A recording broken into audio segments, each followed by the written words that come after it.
Okay, today I have been trying to cover a lot of the case history tracking for the psychologists out there.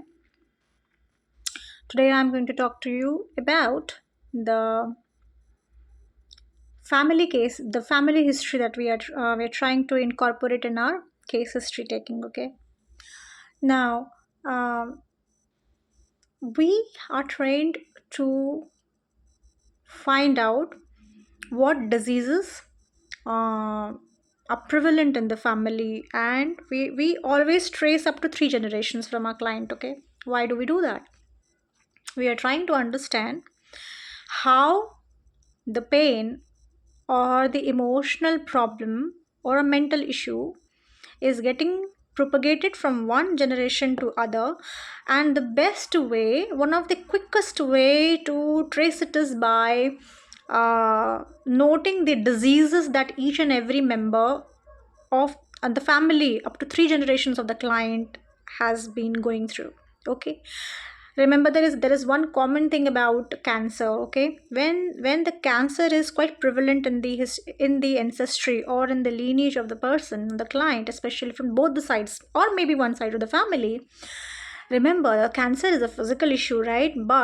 But it actually is an emotional, a grave emotional issue, and a conflict that is getting unresolved across 3 generations. A cancer won't happen because of one single trigger in one generation. It will always come from four generation before or a 3 generation before. Okay, the trigger must have happened 3 to 4 generations before, and the first generation who encountered that trigger must be going through some kind of an emotional or mental conflict, and then it starts to work itself into the next generation in terms of a little bit of intense emotional or materialistic issues. Okay, like loss of job, business, significant loss of wealth. Okay, these kind of issues will also start to percolate in the second generation. The third generation, it will start to look like a troublesome or dysfunctional relationships in the family, and in the final the third or the fourth generation, you will see that particular issue is so significant and so traumatic that most of the people are only coping with that issue,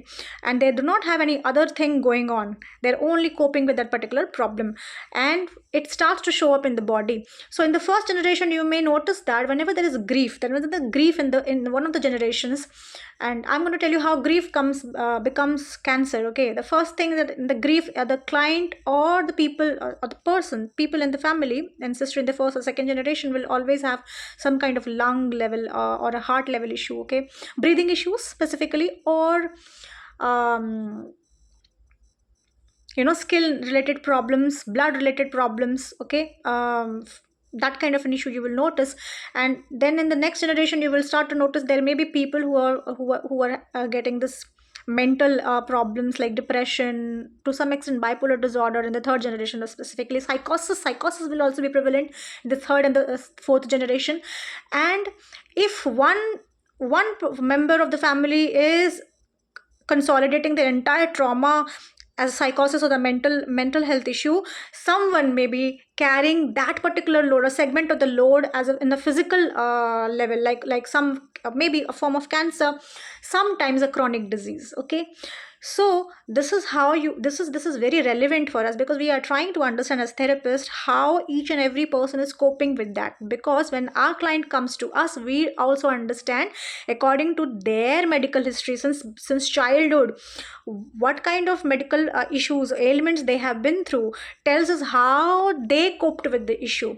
And in order to understand our client's life, we always want to know in what kind of a family what kind of family situation they have to cope with. Okay, and always any physical issue that your client is going through will have traces or triggers 4 to 7 generations. Now understand, from the mother's side it is going to be 4 generations, and from the father's side it is going to be 7 generation. If you want to know more about the generation and the heredity of the trauma and these kind of things, you can always go back and check my course on Udemy, that where I talk about the heredity of diseases. Okay, I think, yeah, into the introduction of ancestral healing. To understand more about the specifics of the diseases that I'm covering, you have to go to my Udemy course where I talk about metaphysics of diseases.